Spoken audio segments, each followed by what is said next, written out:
Todo ano, os Estados Unidos descartam mais de 20 milhões de colchões. É uma montanha de resíduos tão colossal que poderia cobrir uma cidade inteira. Eles são o pesadelo absoluto dos aterros sanitários. Não apodrecem, quebram máquinas pesadas e ocupam um espaço gigantesco. Mas, dentro dessas carcaças sujas, esconde-se um segredo industrial que vale milhões. Isso não é apenas lixo, é uma mina de aço e petróleo esperando para ser explorada. Bem-vindos à cirurgia industrial, que transforma um pesadelo logístico em pura potência.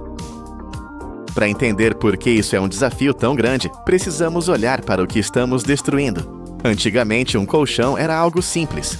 Nossos avós dormiam sobre sacos cheios de palha, lã ou crina de cavalo. Quando esses colchões velhos eram jogados fora, a natureza cuidava deles. Eles desapareciam, decompostos pela terra. Mas o mundo mudou e o conforto moderno trouxe um preço alto. O colchão onde você dorme hoje é uma besta da engenharia. Ele é um produto industrial complexo, feito para durar décadas e resistir a tudo. Estamos falando de uma mistura quase indestrutível. Por dentro, existe um esqueleto de aço temperado, camadas de espuma feita de petróleo, tecidos sintéticos e barreiras químicas contra fogo. Quando você joga isso em um aterro, ele se recusa a morrer.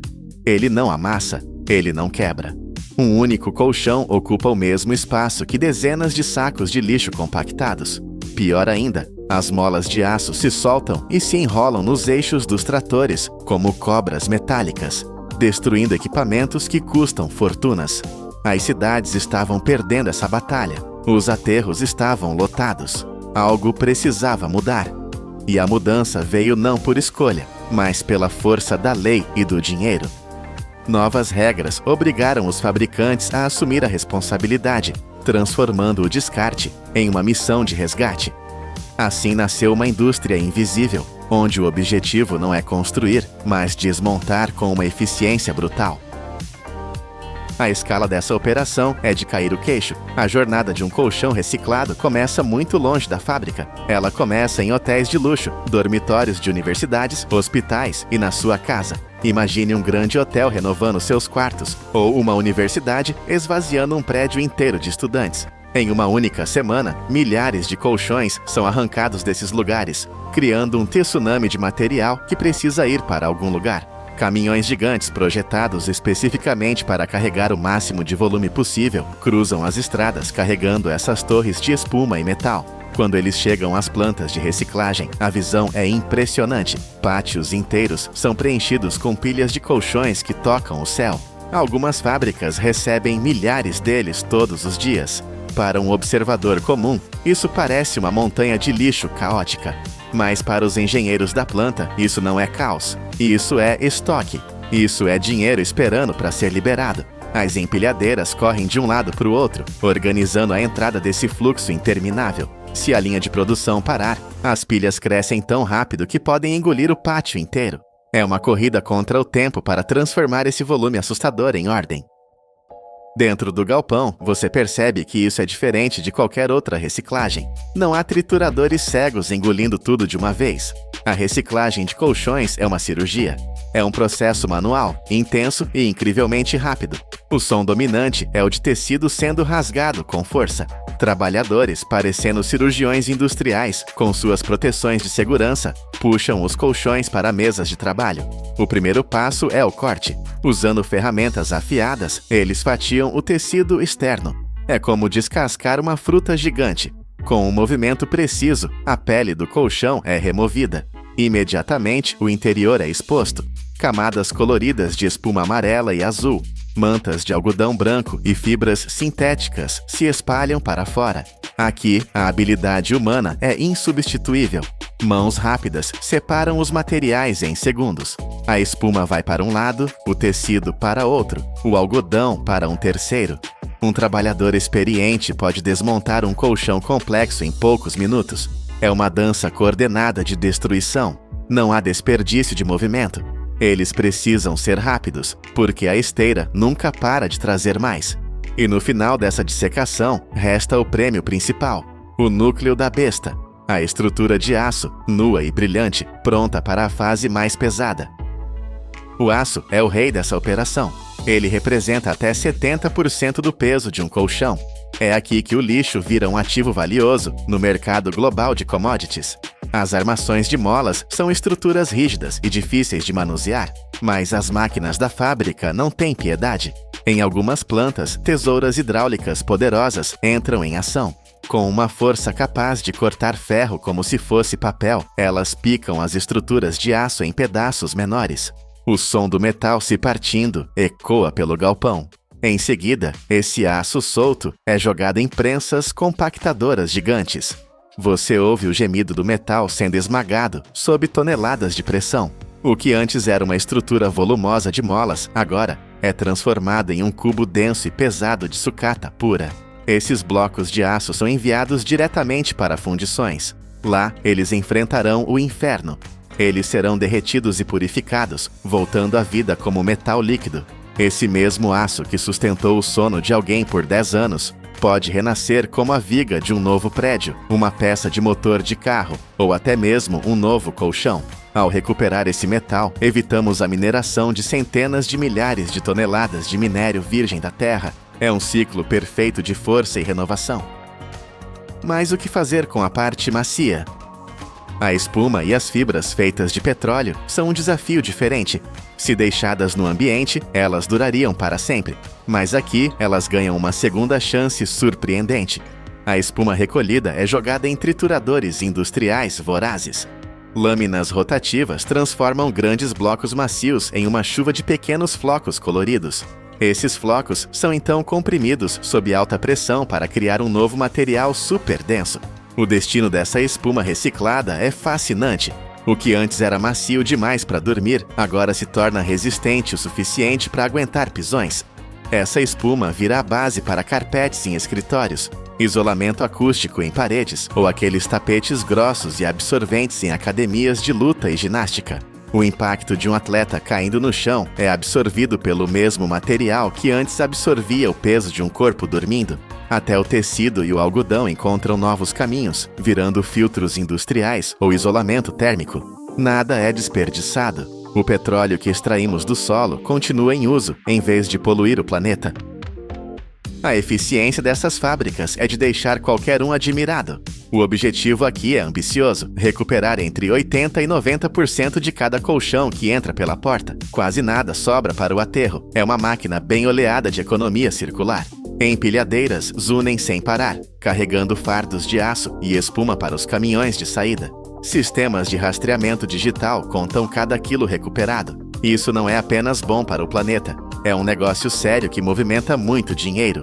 O aço e a espuma têm valor real de mercado. Essa indústria criou empregos para motoristas, operadores de máquinas e trabalhadores manuais em regiões inteiras. Onde antes havia apenas um custo para a cidade enterrar lixo, agora existe uma fonte de receita e trabalho. É a prova de que a ecologia e a economia podem andar juntas quando usamos a engenharia inteligente. Da próxima vez que você se deitar na sua cama no fim do dia, pense nisso. Você está flutuando sobre uma reserva de recursos do futuro. Aquele colchão debaixo de você não é apenas um objeto de conforto, é um banco temporário de aço e energia.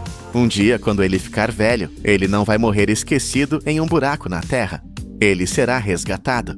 Ele será desmontado peça por peça por essa rede industrial invisível e poderosa. As molas que hoje seguram seus sonhos, amanhã podem estar segurando o teto de um arranha-céu ou rodando na estrada como parte de um carro novo.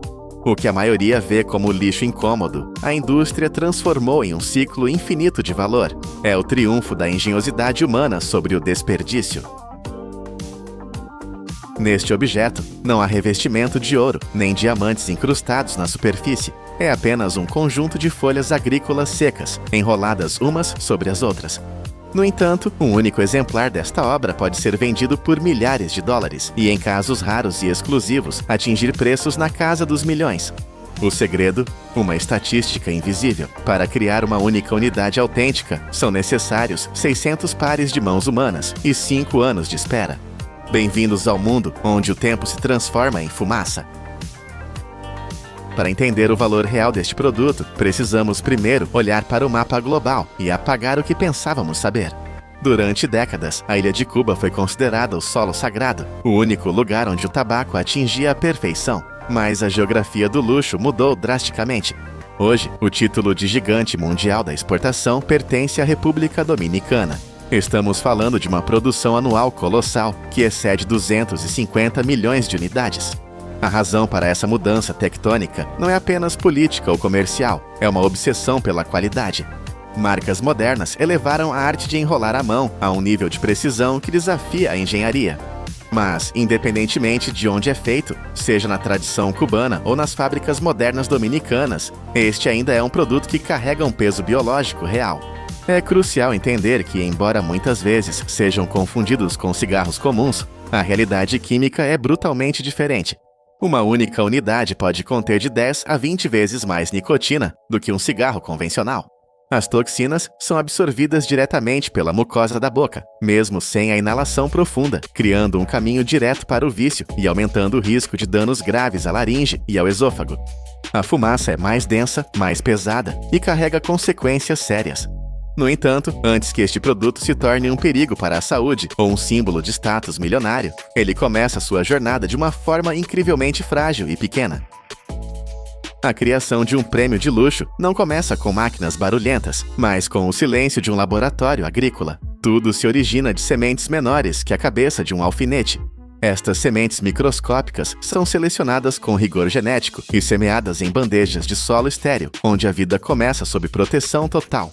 Elas são cobertas levemente com um meio de crescimento especial, apenas o suficiente para reter a umidade vital, mas permitindo a passagem da luz necessária para ativar a planta. Cada bandeja é então colocada dentro de estufas seladas, verdadeiros santuários biológicos, onde a temperatura, a umidade e a luz são monitoradas com uma precisão de quase hora em hora. Em apenas alguns dias, os primeiros brotos verdes rompem a terra. Nas 4 a 6 semanas seguintes, essas mudas crescem de forma constante até atingirem uma altura de aproximadamente 15 a 20 centímetros. Neste estágio, elas estão prontas para deixar a proteção da estufa e enfrentar a realidade do campo aberto. Em fazendas de alta qualidade, dedicadas exclusivamente a produtos artesanais, o transplante é uma operação cirúrgica feita inteiramente à mão. Cada muda é colocada em fileiras retas, em solo solto e aerado. O detalhe mais impressionante aqui é o espaçamento. A distância entre cada planta é medida rigorosamente pela largura de uma mão humana. Isso é vital para evitar que as folhas se toquem e para dar às raízes espaço suficiente para ancorar profundamente na terra. Em muitas plantações na República Dominicana e na Nicarágua, os agricultores seguem um cronograma de plantio quase religioso. O trabalho acontece apenas no início da manhã. Nessa hora sagrada, a luz do sol é suave, a umidade é alta e o solo permanece macio, criando as condições ideais para que as plantas jovens criem raízes sem sofrer o choque do calor tropical. Uma vez que as plantas criam raízes e estabelecem um crescimento constante nos campos, o cultivo entra em sua fase mais agressiva, o controle de crescimento. O objetivo aqui não é apenas deixar a planta viver, mas forçá-la a produzir as folhas da mais alta qualidade possível. Esta etapa dura aproximadamente 6 a 8 semanas de vigilância constante. Todos os dias, os produtores monitoram a cor das folhas, a firmeza do caule e a umidade do solo, ajustando a irrigação gota a gota. Quando as plantas atingem uma altura de cerca de 1,20 m a 1,5 m, a natureza tenta seguir seu curso. Botões de flores roxas pálidas começam a se formar no topo. Isso sinaliza o momento para uma intervenção humana drástica, conhecida como topping. Os trabalhadores removem manualmente a ponta superior da planta antes que as flores desabrochem. Ao fazer isso, a energia vital da planta é redirecionada. Ela para de tentar se reproduzir e concentra toda a sua força no desenvolvimento das folhas, tornando-as mais grossas e ricas em óleos. Quando o caule da planta ultrapassa 1,5 m, a colheita começa. Diferente da agricultura industrial, onde máquinas ceifam campos inteiros em minutos, aqui o processo é lento e deliberado, durando mais de um mês. Os agricultores colhem em estágios, subindo camada por camada, pois cada altura da planta oferece um sabor diferente. A camada mais baixa é conhecida como volado, folhas finas e leves que queimam uniformemente. Cerca de uma semana depois, as folhas viso de seção intermediária são colhidas. São mais espessas e aromáticas. Finalmente, sob o sol escaldante, Chega a vez do ligero, as folhas do topo. Ricas em óleos essenciais e nicotina devido à exposição prolongada à luz solar, estas são as folhas mais fortes, usadas para dar corpo e força ao charuto. A colheita é inteiramente manual porque cada folha deve permanecer intacta, sem quebras, sem hematomas, como se fosse um tecido precioso. Assim que as folhas são colhidas, elas são levadas para longe do sol, para o interior escuro e ventilado dos celeiros de cura. Aqui não há máquinas de secagem rápida. O processo depende da arquitetura tradicional e da paciência. Cada folha é amarrada e pendurada em postes de madeira que se estendem até o teto, criando um mar de vegetação suspensa. Começa então a cura, uma transformação química lenta. A clorofila verde se decompõe e os compostos aromáticos começam a nascer. O cheiro dentro do celeiro muda drasticamente, do odor de grama cortada para um aroma doce e terroso. Ao longo de 30 a 45 dias, as folhas mudam de cor, do verde vivo para o amarelo e finalmente para um tom marrom cobre. Trabalhadores experientes controlam esse processo, abrindo e fechando janelas de madeira para regular a umidade. Um erro de cálculo e o lote inteiro pode apodrecer ou secar demais e virar pó. Mas o verdadeiro teste de fogo acontece a seguir, a fermentação. As folhas são empilhadas em grandes montes, chamados pilones. Sob o próprio peso, a pressão e a umidade geram calor. A temperatura interna começa a subir naturalmente, como se a pilha estivesse viva. Os trabalhadores inserem termômetros longos no coração da pilha. O limite é crítico. Se a temperatura passar de 50 graus Celsius, o tabaco cozinha e estraga. Para evitar isso, quando o calor atinge o ponto máximo, a pilha inteira é desmontada manualmente, as folhas são sacudidas para esfriar e a pilha é reconstruída. Esse trabalho exaustivo de virar a pilha se repete de 3 a 5 vezes. É um ciclo de calor e trabalho braçal que pode durar até 6 semanas para as folhas mais fortes, garantindo que toda a amônia e as impurezas sejam expulsas, deixando apenas o sabor puro. Após sobreviver ao calor da fermentação, o tabaco entra na fase de seleção, onde a visão e o tato humano são as únicas ferramentas. Fardos compactos são abertos e as folhas são espalhadas em mesas. Mestres classificadores examinam cada folha individualmente, avaliando a textura, o brilho do óleo e a elasticidade. Elas são separadas em 3 categorias sagradas: tripa para o enchimento, capote para a estrutura e capa para a beleza exterior. Mas há um obstáculo físico a ser removido: a veia central da folha. Essa haste grossa faria o charuto queimar torto. No entanto, a folha seca é quebradiça como vidro. Para resolver isso, os fardos passam por uma câmara de umidificação por 12 a 24 horas, até que as folhas fiquem macias como seda. Então, com um movimento rápido e preciso, os trabalhadores arrancam a veia central à mão. Para as folhas de capa, a remoção é total, dividindo a folha em 2 metades perfeitas. Para o enchimento, apenas a base dura é retirada. Agora, limpas e classificadas, as folhas são empacotadas novamente e colocadas em salas de envelhecimento. Aqui, o tempo para. Algumas folhas de capa premium são deixadas no escuro por até 10 anos antes de serem usadas. É um investimento de longo prazo, onde o capital fica parado, amadurecendo lentamente. Quando o envelhecimento termina, os mestres misturadores entram em cena. Eles são os arquitetos do sabor, combinando folhas de diferentes anos e colheitas para criar uma receita consistente. Eles conseguem distinguir as nuances do tabaco apenas pelo toque nos dedos e pelo cheiro no ar. Com a receita definida, chegamos ao coração da fábrica, a mesa do torcedor. Aqui, a velocidade mecânica encontra a arte. O processo de construção é dividido em 3 camadas. Primeiro, o enchimento. O torcedor pega as folhas de tripa e as dobra em espiral na palma da mão. Isso cria canais de ar internos que permitirão que a fumaça flua sem esforço. Em seguida, ele envolve esse núcleo com o capote, uma folha resistente que funciona como a fundação de um prédio, segurando tudo no lugar.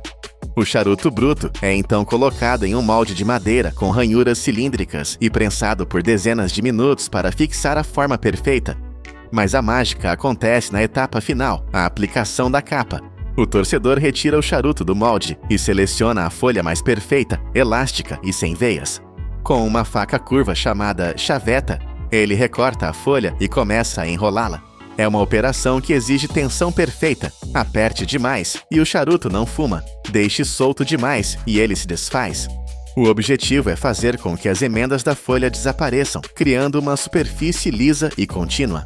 Na ponta, a cabeça do charuto é selada com uma gota de cola vegetal insípida e uma tampa redonda de tabaco é aplicada com precisão cirúrgica. Um mestre experiente pode completar essa obra de engenharia manual em apenas 2 a 5 minutos, produzindo centenas de unidades idênticas por dia.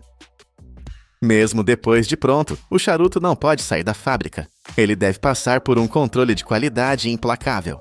Inspetores especializados pegam cada unidade e a giram sob luzes fortes, procurando por falhas microscópicas na cor ou rasgos na capa. Mas o teste mais importante é o tato. Eles pressionam levemente o corpo do charuto para verificar a densidade. Não pode haver pontos vazios, nem nós duros que bloqueiem o fluxo de ar. Aprovados, os charutos são enviados para um repouso final em salas revestidas de cedro, onde a umidade é controlada para que os diferentes tabacos da mistura se casem e harmonizem seus sabores. Finalmente, chega a hora da embalagem. As caixas não são apenas recipientes, são cofres de madeira de cedro espanhol. O cedro é escolhido não pelo luxo, mas pela função. Ele retém a umidade e transfere um aroma amadeirado sutil ao tabaco. Charutos de linhas Ultra Premium podem receber anilhas colocadas à mão e certificados de autenticidade assinados pelo próprio torcedor, garantindo que aquele produto específico passou por todas as etapas rigorosas. Ao abrir uma dessas caixas, o que você vê não é apenas um produto de consumo, é um arquivo histórico. Cada camada, cada dobra, cada aroma é o resultado direto de gerações de conhecimento acumulado e de um esforço físico monumental. Fumar um charuto não é um hábito rápido para matar o tempo, é um ritual que exige pausa. Num mundo industrial obcecado pela velocidade e pela automação, estas folhas nos lembram de uma verdade esquecida. A qualidade suprema não pode ser apressada. Ela exige a colaboração de 600 mãos, a fúria controlada do calor e a paciência de anos silenciosos. Se esta jornada pelo mundo da manufatura extrema impressionou você, deixe seu like, compartilhe sua opinião nos comentários e inscreva-se no canal Poder da Indústria. Continuaremos a desvendar as histórias épicas por trás das coisas que moldam o nosso mundo.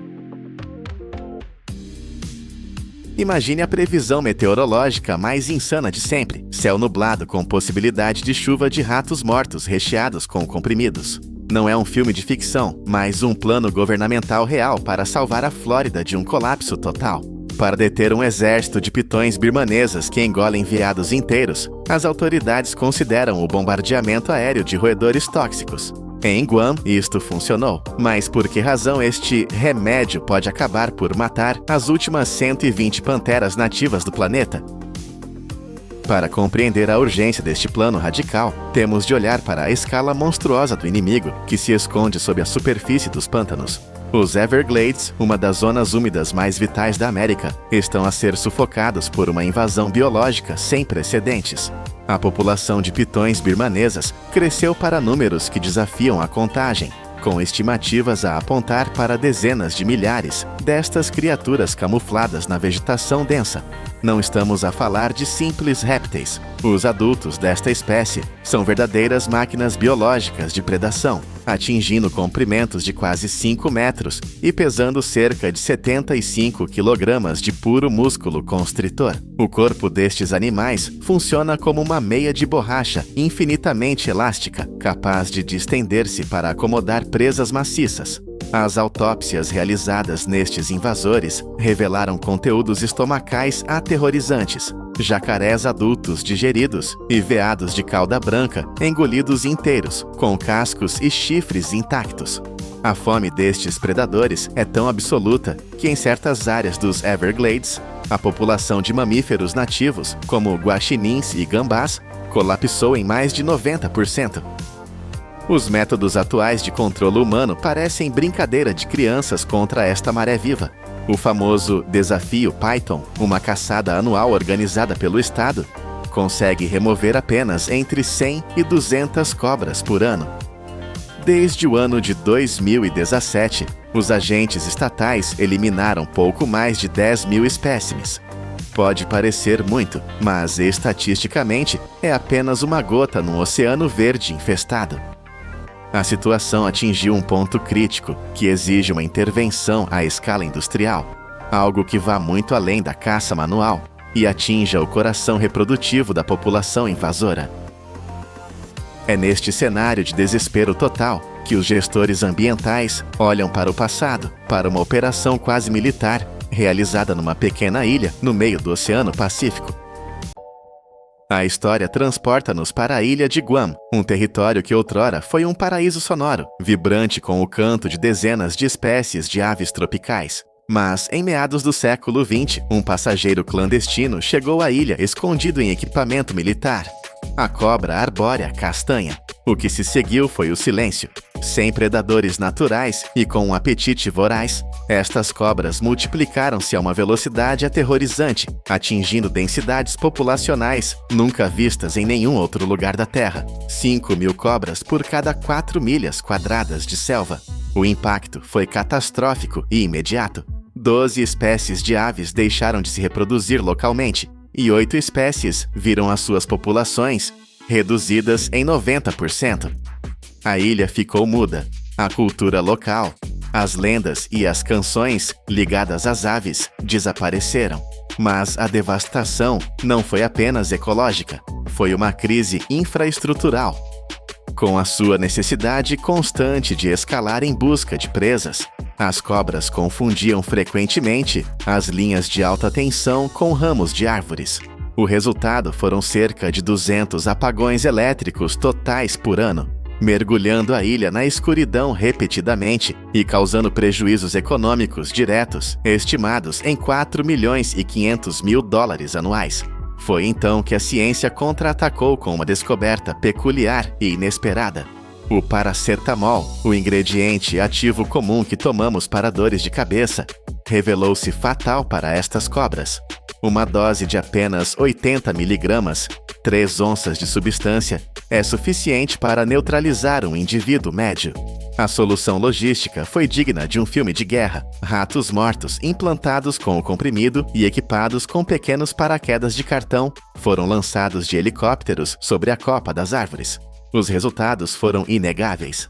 Nas zonas onde esta chuva de ratos ocorreu, a população de cobras invasoras caiu 80%. O método funcionou.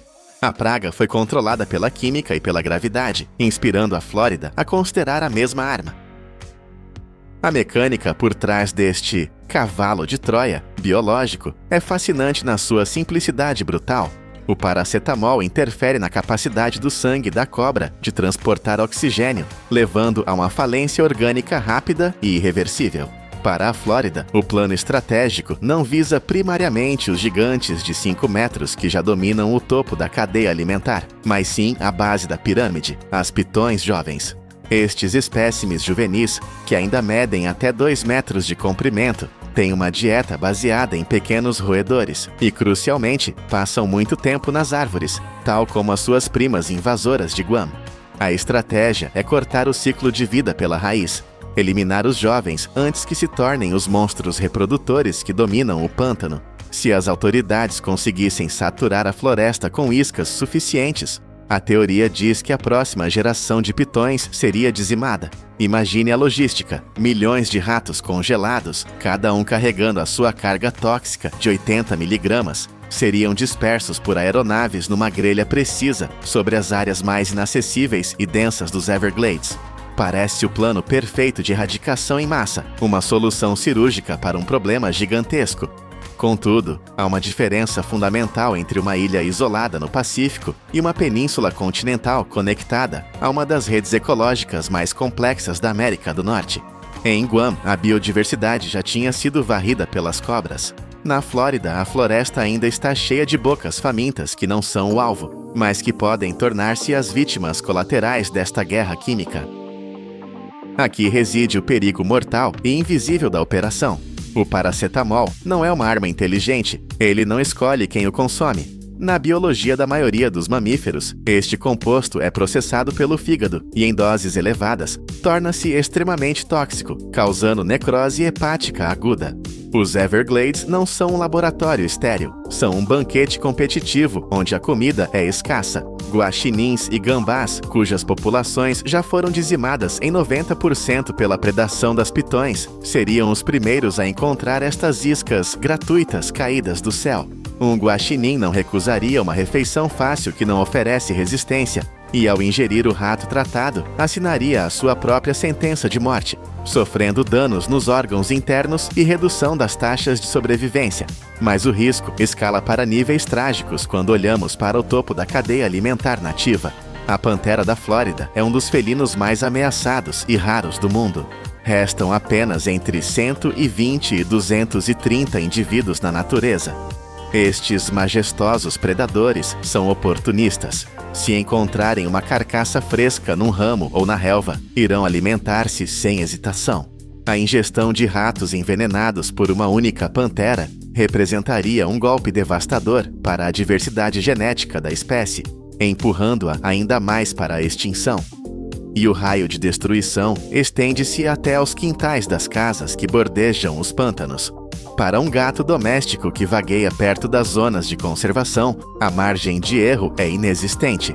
A sensibilidade dos felinos a esta droga é extrema. Bastam 0,02 onças de paracetamol para desencadear sintomas graves de envenenamento: vômitos, inchaço facial massivo, anemia severa e, frequentemente, um desfecho fatal se não houver tratamento imediato. A chuva de ratos transformaria a floresta num campo minado tóxico para qualquer mamífero carnívoro ou omnívoro, criando um efeito dominó onde a tentativa de salvar o ecossistema poderia acabar por silenciá-lo ainda mais rápido do que as próprias cobras invasoras. A precisão de um lançamento aéreo em larga escala é, por natureza, limitada. O vento, a densidade da folhagem e a topografia complexa significam que muitas destas iscas não ficariam penduradas nas árvores, mas cairiam no solo, ou pior, na água.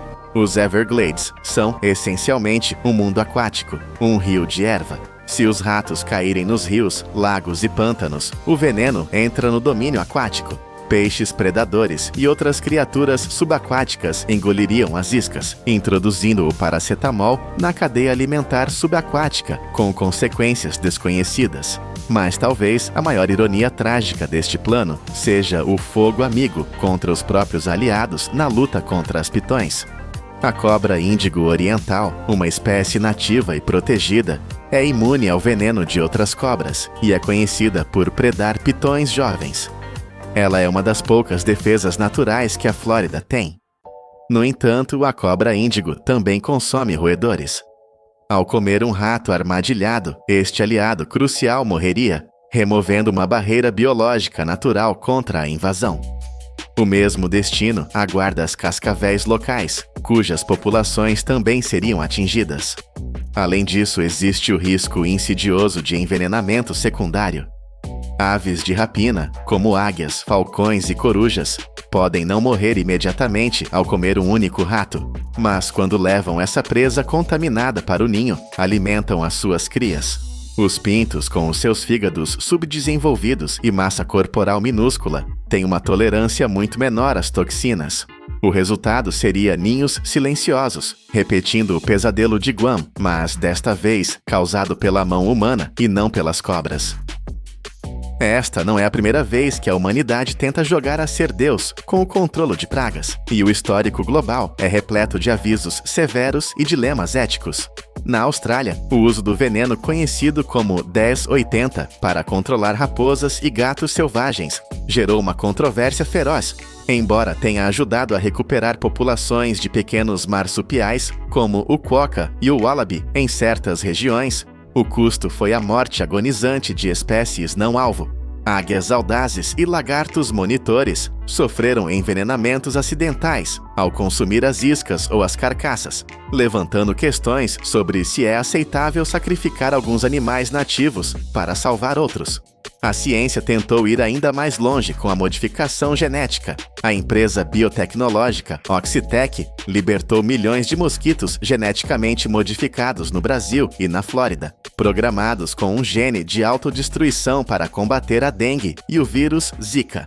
Embora os dados mostrem uma redução impressionante de 95% nos mosquitos portadores de doenças em algumas áreas brasileiras, o projeto enfrentou uma resistência social feroz. Moradores da Flórida protestaram com cartazes dizendo "não somos cobaias", temendo mutações desconhecidas e consequências a longo prazo. Um estudo da Universidade de Yale, em 2019, sugeriu que alguns destes mosquitos transgênicos sobreviveram e cruzaram-se com a população local, criando híbridos cuja robustez genética é desconhecida. Estes exemplos globais mostram que, quando tentamos manipular as engrenagens complexas da natureza em escala industrial, as consequências imprevistas estão sempre à espreita. A humanidade dominou a arte de dividir o átomo, construir arranha-céus que tocam as nuvens e editar o código genético da vida, mas continuamos humilhados pela complexidade bruta de uma cadeia alimentar selvagem. A ideia de bombardear a Flórida com milhões de ratos tóxicos permanece, por enquanto, um plano nas gavetas dos estrategas ambientais. O risco de sacrificar as últimas panteras ou envenenar as águas dos Everglades é um preço que a sociedade ainda não está disposta a pagar. Às vezes, a engenharia mais poderosa não é a intervenção radical, mas a sabedoria de reconhecer que não existe uma pílula mágica para consertar o mundo natural, sem causar feridas ainda mais profundas. No final, a batalha pelos Everglades continua, homem contra monstro, num equilíbrio frágil, onde cada movimento pode ser o último. Imagine uma cidade flutuante de 40 mil toneladas, carregada de memórias e aço, avançando em velocidade máxima para colidir propositalmente com a lama. Este não é um acidente catastrófico, é o começo brutal de um renascimento. Aqui nas praias úmidas do sul da Ásia, homens armados apenas com tochas de fogo de 3.000 graus enfrentam titãs de metal por um salário de $4 ao dia. Bem-vindos ao lugar onde 90% de um navio desaparece para alimentar o mundo. Bem-vindos ao cemitério de gigantes. Para entender a escala monumental do que acontece nessas praias, precisamos olhar para os oceanos agora mesmo. Neste exato momento, uma frota colossal de mais de 100 mil navios comerciais está cruzando as águas do planeta. Eles são a espinha dorsal invisível da economia moderna. Mas o mar é um ambiente impiedoso e hostil. A água salgada age como um ácido lento, corroendo o casco de aço dia após dia, enquanto as tempestades testam a integridade estrutural até o limite. Um navio moderno tem uma vida útil de apenas 25 a 30 anos. Depois disso, ele torna-se um perigo flutuante. O custo para reparar o metal corroído e atualizar os motores antigos supera o lucro que ele pode gerar. É uma sentença de morte econômica. Todos os anos, cerca de 500 desses leviatiãs são aposentados. Mas eles não podem simplesmente ser deixados para enferrujar em um porto qualquer. Eles são grandes demais, ocupam espaço demais e contêm materiais valiosos demais. Então, para onde vai um monstro de aço quando ele morre? A resposta não está em docas de alta tecnologia com robôs e lasers. O destino final é muito mais primitivo. Quase 70% de todos os navios do mundo terminam seus dias em apenas 3 lugares: Alang, na Índia, Chittagong, em Bangladesh e Gadani, no Paquistão. Estes não são estaleiros comuns. São faixas de areia e lama que se estendem por quilômetros, transformadas em matadouros industriais a céu aberto.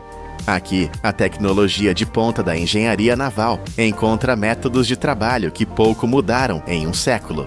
É um paradoxo visual chocante, a complexidade da navegação global sendo desmantelada pela força bruta humana. O processo de chegada é um espetáculo de física e ousadia. Não existem guindastes gigantes para levantar um navio de 40 mil toneladas da água.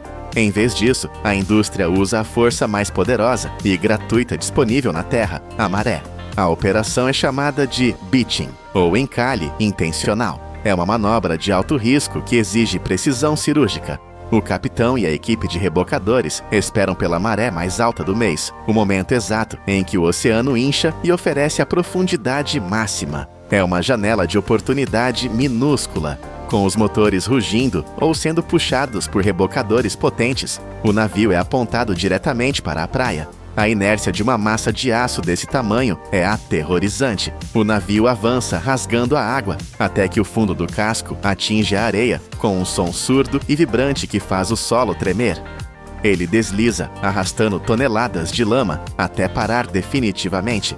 Se o cálculo estiver errado por apenas alguns metros, ou se a velocidade for insuficiente, o navio pode encalhar longe demais da costa, tornando o trabalho de desmantelamento impossível e custando milhões em prejuízos. Mas quando funciona, o resultado é surreal. À medida que a maré recua, a água desaparece, e o gigante que passou décadas escondendo seu casco sob as ondas, agora jaz exposto, vulnerável e imóvel. Ele agora é um edifício de metal em terra firme, pronto para ser devorado. Antes que o primeiro corte no casco seja feito, o navio precisa ser estripado. É como uma autópsia industrial em escala massiva. Centenas de trabalhadores sobem a bordo como um exército de formigas invadindo uma carcaça. Tudo o que não é soldado à estrutura deve sair. Se o navio for um petroleiro, o foco é o maquinário. Mas se for um navio de cruzeiro de luxo, a cena é bizarra. Lustres de cristal, móveis de mogno, equipamentos de cozinha industrial, pianos de cauda e até os azulejos das piscinas são arrancados manualmente. Nada é desperdiçado. Nos mercados locais próximos a Chittagong ou Alang, você pode comprar geradores navais capazes de iluminar uma pequena cidade, ou botes salva-vidas que viram barcos de pesca. É um mercado de segunda mão de proporções épicas. No entanto, esta fase carrega um perigo invisível e mortal. O navio ainda está vivo com fluidos. Tanques de combustível contêm milhares de litros de óleo residual, lamas tóxicas e gases explosivos que se acumulam nos porões escuros. Uma faísca acidental de uma bota batendo no metal ou uma ferramenta caindo pode transformar o compartimento em uma bomba termobárica. Equipes especializadas devem drenar o sangue da besta, o óleo, os lubrificantes, os fluidos hidráulicos, antes que o desmembramento real comece. É uma corrida tensa contra o tempo e a química, onde o erro humano é pago com a vida. Quando o interior está vazio, resta apenas o esqueleto. A estrutura de aço é imensa, projetada para resistir aos furacões mais violentos do Atlântico Norte.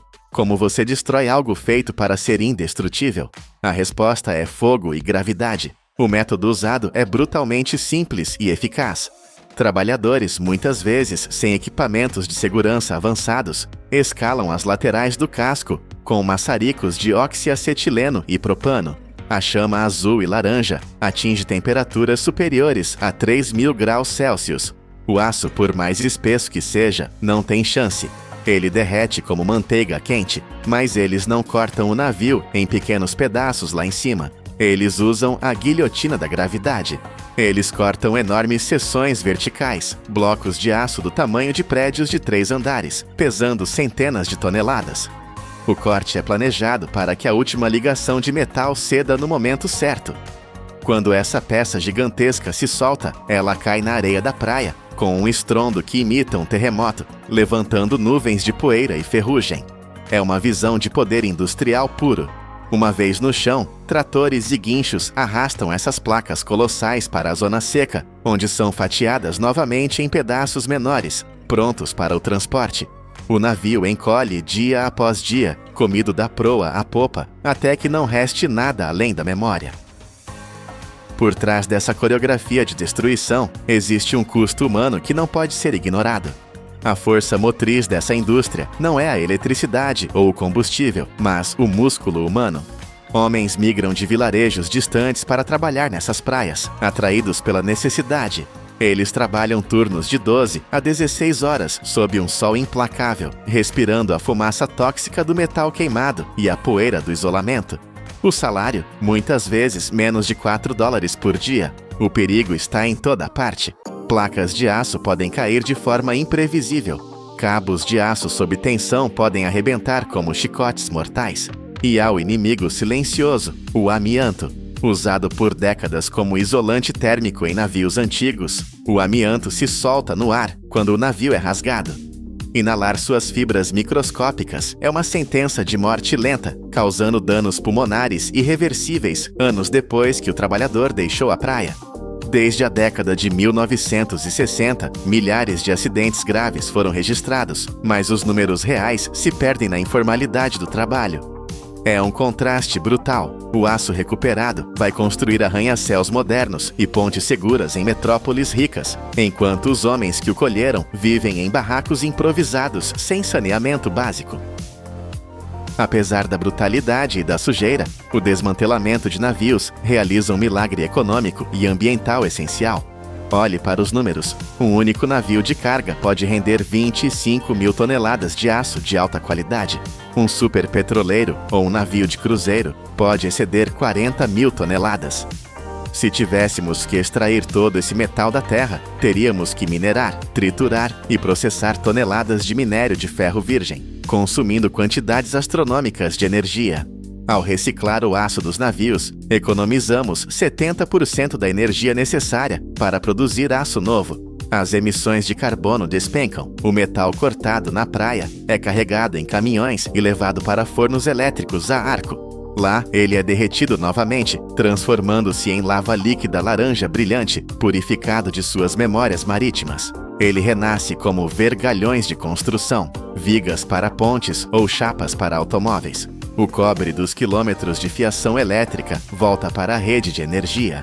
O latão das hélices gigantes torna-se componentes de precisão. É a reciclagem em sua forma mais extrema e eficiente. O navio morre, mas o material é imortal. Ele apenas muda de forma, continuando a servir a civilização de uma maneira nova. Sem esses cemitérios de navios, o mundo estaria se afogando em sucata flutuante ou esgotando suas minas de ferro muito mais rápido.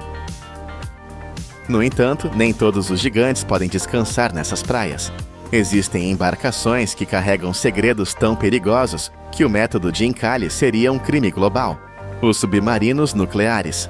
Essas máquinas de guerra, aposentadas pelas superpotências como Estados Unidos e Rússia, contêm reatores nucleares ativos e combustível radioativo.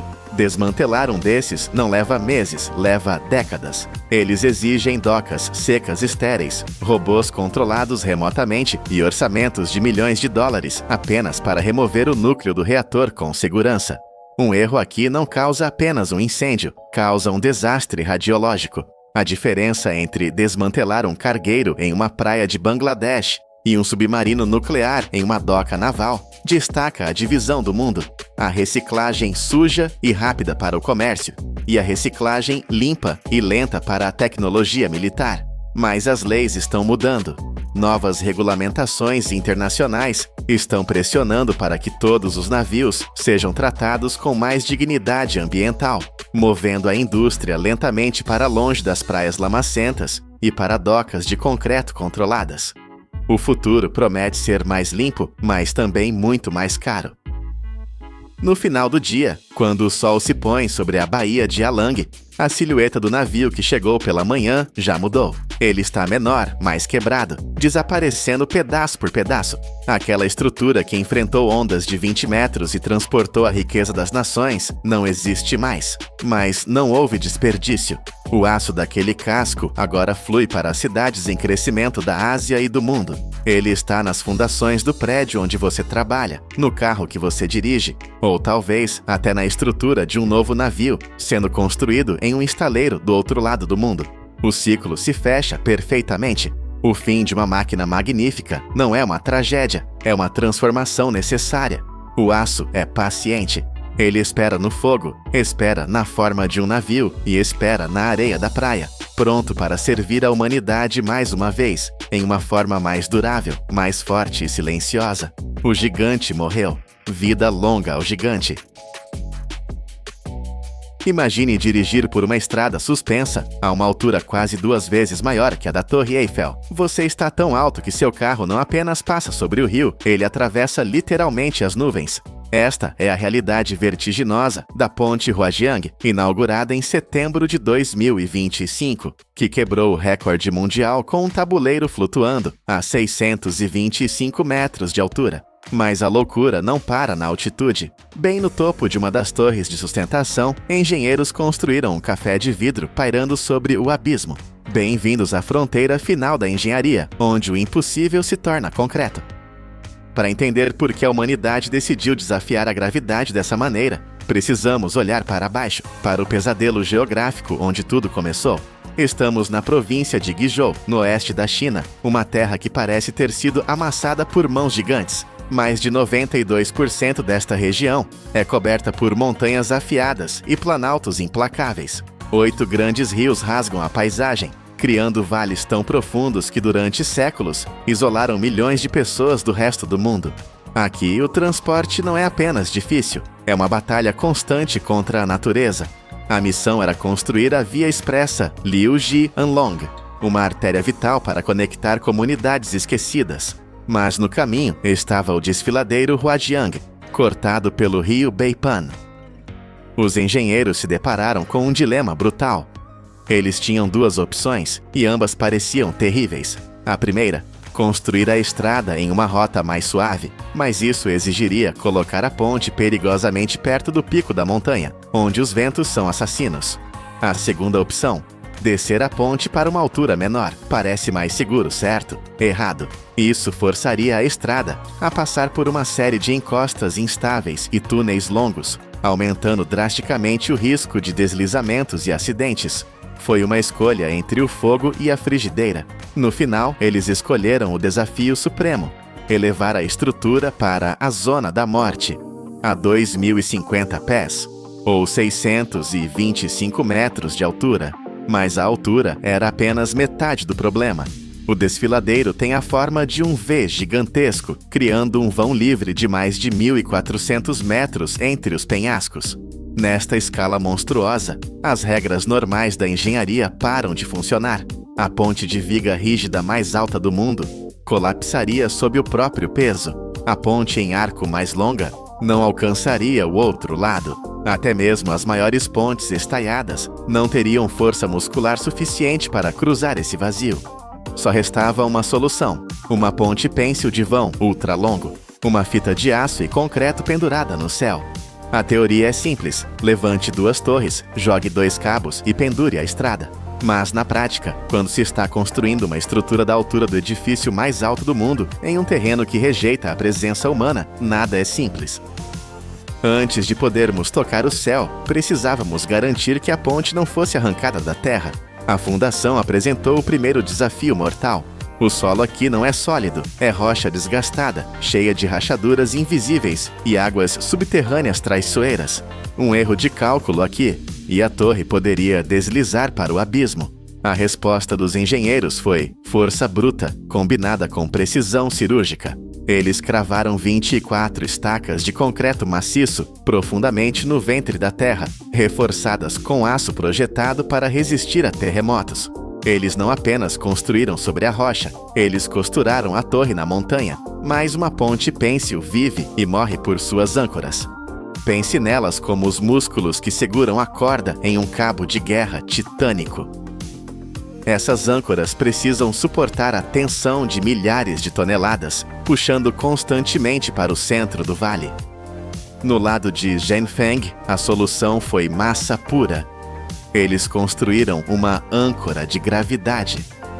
Um bloco de concreto colossal com um volume de 164 mil metros cúbicos. Para você ter uma ideia do tamanho, isso é concreto suficiente para encher dezenas de piscinas olímpicas. Tudo compactado em um único cubo inamovível na encosta da montanha. No entanto, do outro lado, em Guanling, a natureza jogou uma curva. Havia uma montanha íngreme atrás da torre, mas quase nenhum terreno plano para construir um bloco de concreto gigante. O espaço era inexistente. Se eles não podiam construir sobre a montanha, eles construiriam dentro dela. Os engenheiros optaram por uma âncora de túnel. Eles escavaram profundamente na rocha viva e fixaram os cabos diretamente no esqueleto da montanha. Em vez de lutar contra a geologia, eles a usaram como aliada, transferindo a tensão insana dos cabos para a própria massa do planeta. Foi uma solução genial que economizou espaço e aumentou a estabilidade de todo o sistema. Com as fundações travadas, começou a ascensão dos titãs. As duas torres principais começaram a subir, degrau por degrau, em direção às nuvens. Uma torre atingiu 262 metros e a outra 205 metros. Lembre-se, essas não são torres de escritório protegidas na cidade. Elas estão empoleiradas na beira de um precipício, expostas a ventos que uivam pelo corredor do desfiladeiro. Elas são os pilares que seguram o mundo. Essas torres foram projetadas para serem a espinha dorsal de todo o sistema, sustentando dois cabos principais que pesam mais de 9.000 toneladas cada. A estabilidade aqui não é negociável. A estrutura é reforçada com aço de alta resistência, capaz de suportar não apenas o peso dos caminhões, mas vibrações violentas e atividade sísmica por décadas. Imagine segurar uma fita de aço no ar, enquanto um terremoto tenta sacudir suas mãos. É isso que essas torres fazem, imóveis, dia após dia. Agora, o vazio entre as torres precisava ser conquistado. O primeiro passo foi instalar a Catwalk, uma passarela temporária, balançando centenas de metros acima do rio, onde os trabalhadores arriscariam tudo para tecer os cabos. Mas havia um problema óbvio: como passar a primeira linha através de um abismo de 1.400 metros? Você não pode usar um helicóptero com segurança nesses ventos, e um barco lá embaixo é inútil. A solução veio da tecnologia moderna: drones de alta potência. Eles voaram através do desfiladeiro, carregando a linha piloto, guiando o fio com uma precisão que mãos humanas jamais conseguiriam. Com a linha piloto no lugar, a passarela tomou forma. O palco estava pronto para a fase mais crítica: a construção dos cabos principais. Estes não são cabos comuns. Eles são a linha da vida da ponte. Cada cabo principal é composto por dezenas de milhares de fios de aço torcidos juntos. É uma operação de precisão maníaca. Na passarela suspensa, trabalhadores instalaram fio por fio. Cada cordão individual é feito de 91 fios de aço de alta resistência, cada um com apenas 5,7 milímetros de diâmetro. Eles puxaram esses fios para frente e para trás, entre as âncoras 217 vezes para cada cabo. E aqui está onde a engenharia encontra a arte. Tudo isso foi feito sob supervisão de GPS, para garantir que o erro de posicionamento fosse menor que 2 milímetros. 2 milímetros. Em uma estrutura de 1,5 km, sujeita a ventos de alta altitude, essa margem de erro é praticamente zero. Uma vez que todos os fios estavam no lugar, uma máquina de compactação percorreu o cabo, espremendo-os em um cilindro denso e perfeito, que foi então embrulhado em camadas de proteção para resistir à corrosão e ao tempo. Somente quando essas artérias de aço de 9.000 toneladas estavam prontas, a ponte poderia realmente começar a parecer uma ponte. Chegou o momento da verdade: suspender o tabuleiro, a estrada onde você e eu vamos dirigir. Primeiro desceram os suspensórios verticais, garras de aço presas aos cabos principais. Então começou o levantamento pesado. O tabuleiro da ponte não foi construído no local. Ele foi montado como um quebra-cabeça gigante no ar. 93 segmentos de aço, cada um pesando centenas de toneladas, foram içados um por um a partir do centro do vale. Imagine um guindaste puxando um peso colossal a mais de 600 metros de altura. O vento tenta girar a peça, a gravidade luta contra ela. Os engenheiros tiveram que ajustar constantemente a tensão para garantir que a ponte não se inclinasse ou torcesse. Foi um balé industrial lento e perigoso, mas a inovação não parou no aço.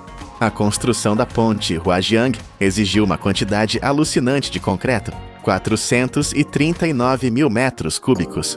Para visualizar isso, imagine 176 piscinas olímpicas cheias de concreto até a borda. Em vez de apenas consumir recursos, os engenheiros usaram a cabeça. Eles pegaram a rocha residual escavada das montanhas, lixo industrial basicamente, e a trituraram em um pó mineral verde de alta performance. Eles usaram esse pó para substituir 20% do cimento em cada metro cúbico. Isso não apenas economizou dinheiro, mas protegeu o meio ambiente, transformando resíduos em força estrutural. É a prova de que monstros de concreto também podem ser inteligentes. A estrutura estava pronta, o aço brilhava ao sol, o concreto estava curado. Mas será que aguentaria? Não havia espaço para dúvidas. Em agosto de 2025, eles realizaram o teste de carga definitivo. Eles não usaram sacos de areia ou computadores. Eles usaram força bruta. 96 caminhões pesados, carregados até o limite, rolaram para a ponte. Estamos falando de um peso total de 3.700 toneladas de aço e carga esmagando o tabuleiro. Enquanto os motores rugiam e os pneus pressionavam o asfalto novo, mais de 400 sensores espalhados pela ponte monitoravam cada suspiro da estrutura. Eles mediam a deformação, a tensão nos cabos, a vibração. Se a ponte cedesse 1 centímetro além do previsto, seria um fracasso, mas ela se manteve firme. O teste confirmou não apenas a segurança absoluta, mas a precisão dos cálculos feitos anos antes. Os desafios enfrentados pela equipe humana foram brutais. O desfiladeiro Huajiang é um túnel de vento natural. As rajadas podem atingir o nível 14 na escala Beaufort, força de furacão. O trabalho tinha que parar sempre que o vento passava do nível 6 para não jogar os trabalhadores no abismo. Eles começavam às 6 da manhã e trabalhavam até a escuridão total, endireitando cabos emaranhados pelo vento com as próprias mãos. Foi uma guerra de resistência humana contra a fúria dos elementos. E quem venceu? Nós vencemos. Onde antes havia uma barreira intransponível que exigia 3 horas de viagem tortuosa por estradas de montanha perigosas, agora existe uma linha reta. O tempo de viagem caiu para apenas 1h30.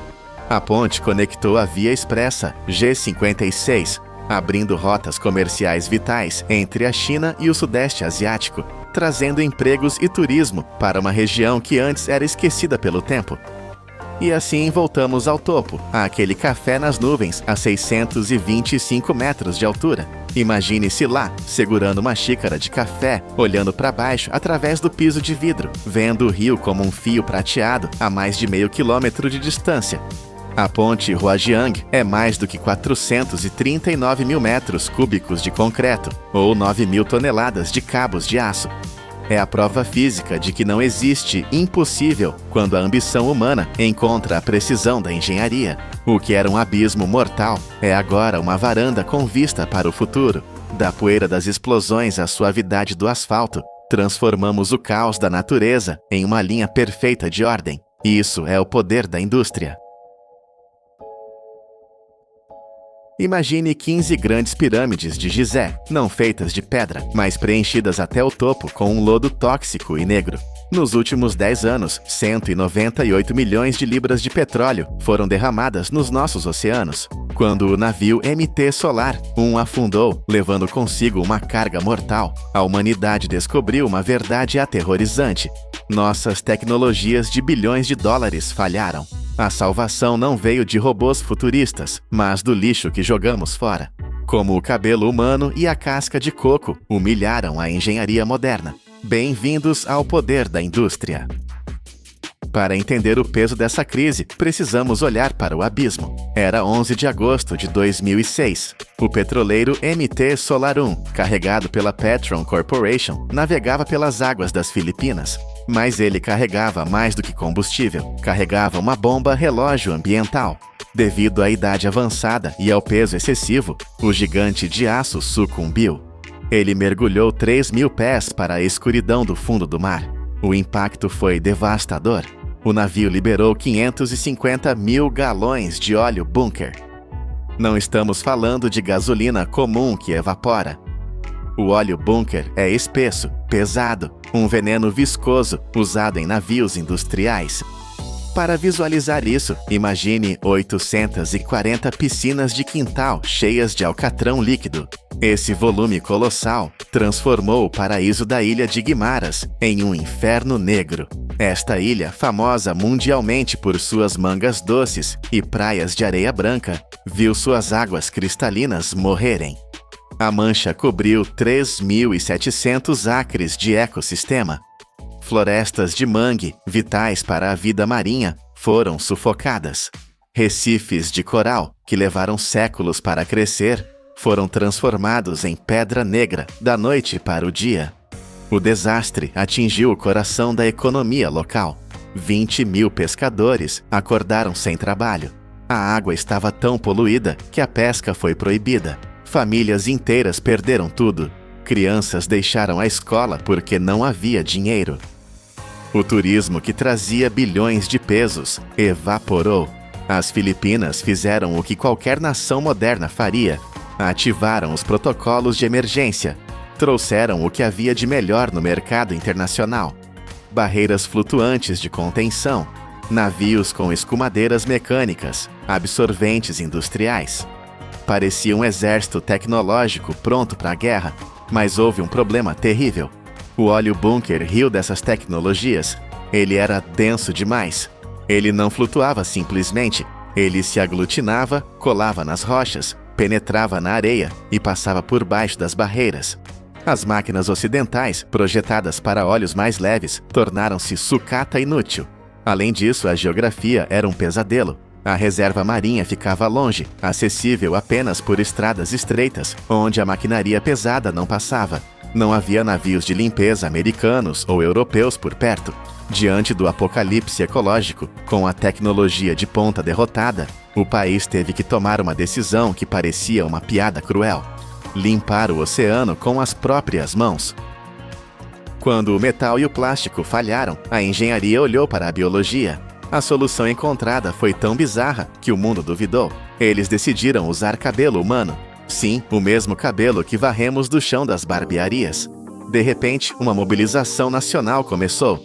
De Manila a Cebu, milhares de salões de beleza pararam de jogar o cabelo no lixo. Estudantes universitários formaram filas, não para festas, mas para raspar a cabeça e doar seus fios para salvar o mar. Mas por que cabelo? Isso não é magia, é física pura. O cabelo humano tem uma estrutura superficial única, cheia de escamas microscópicas. Ele é o que os cientistas chamam de oleofílico e hidrofóbico. Traduzindo, ele ama óleo e odeia água. Cada fio de cabelo funciona como um tubo minúsculo que agarra o óleo e não o solta. Ao contrário das esponjas sintéticas que incham com a água, o cabelo ignora a água e foca apenas no veneno negro.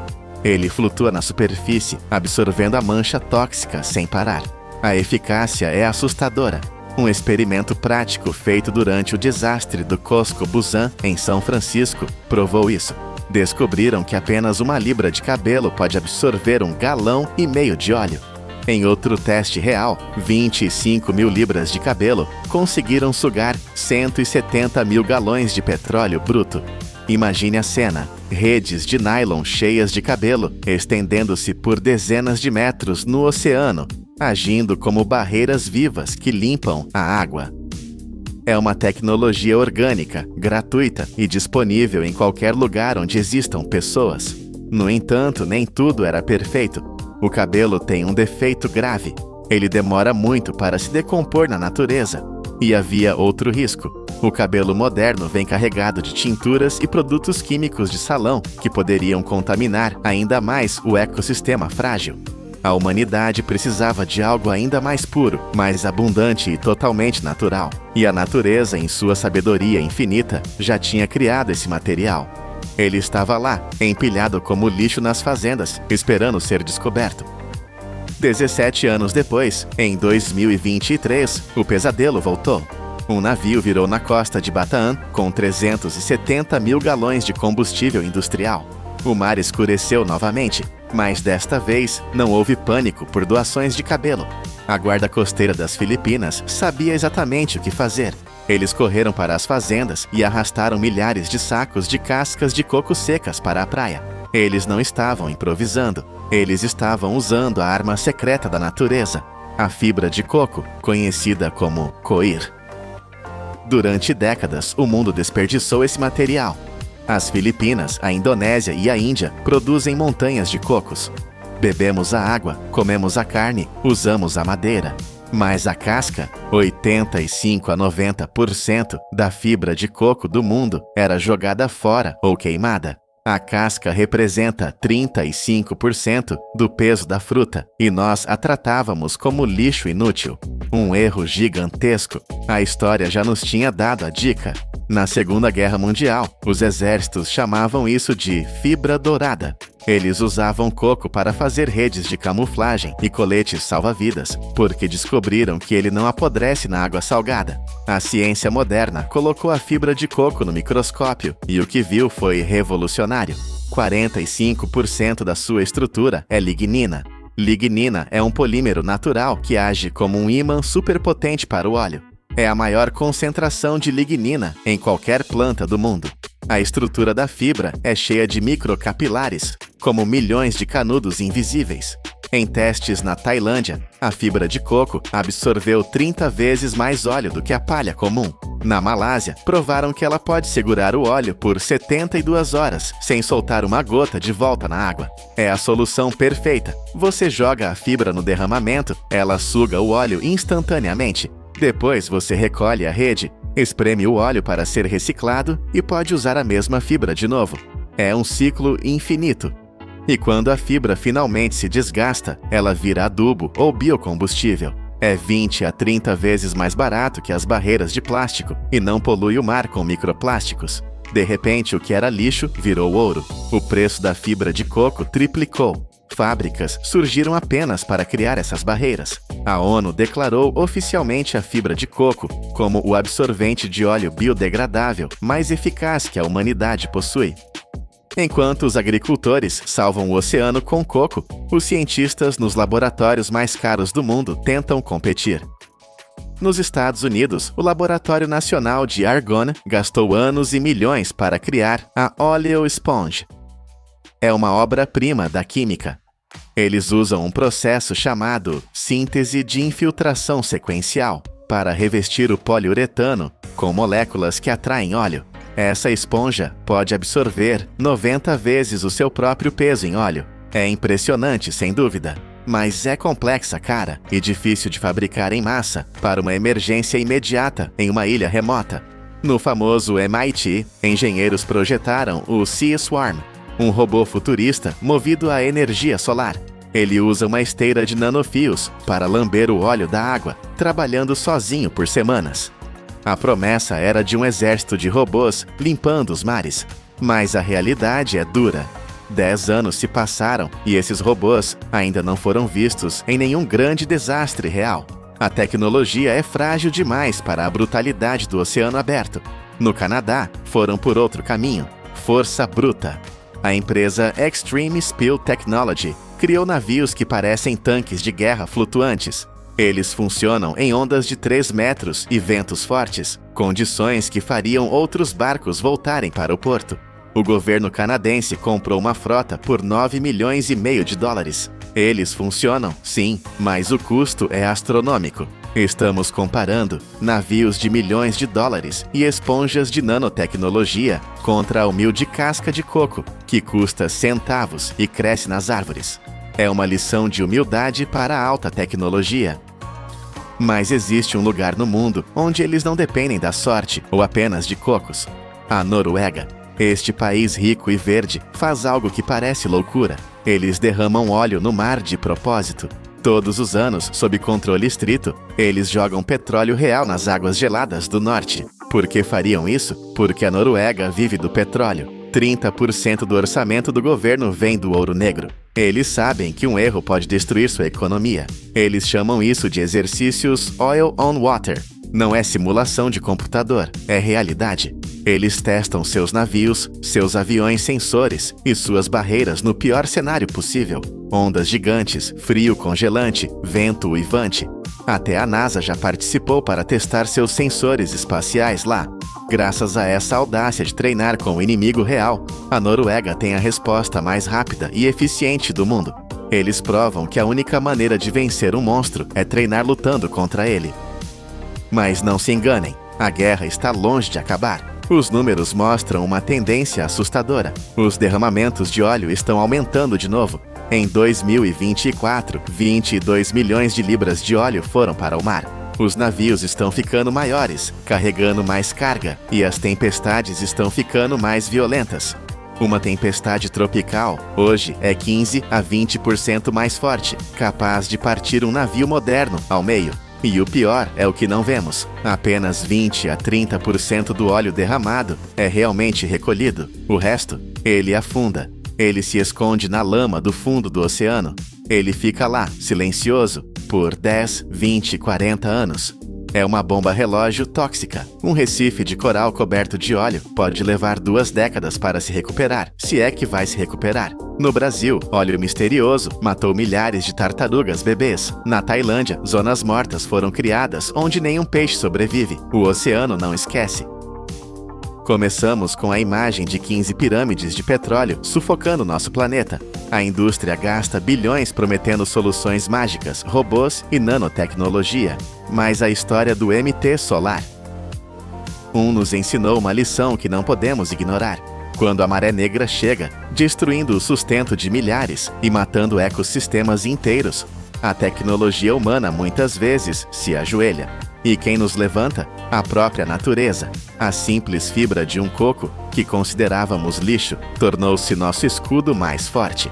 O cabelo que cortamos e jogamos fora tornou-se a rede que salva a vida marinha. É uma ironia poética e poderosa. Quando a humanidade fere a Terra com seu progresso industrial, é a Terra que estende a mão com a cura. Talvez o futuro da indústria não seja apenas construir máquinas maiores, mas aprender a usar a sabedoria silenciosa que cresce nas árvores e vive em nós. O verdadeiro poder da indústria é trabalhar com a natureza, não contra ela.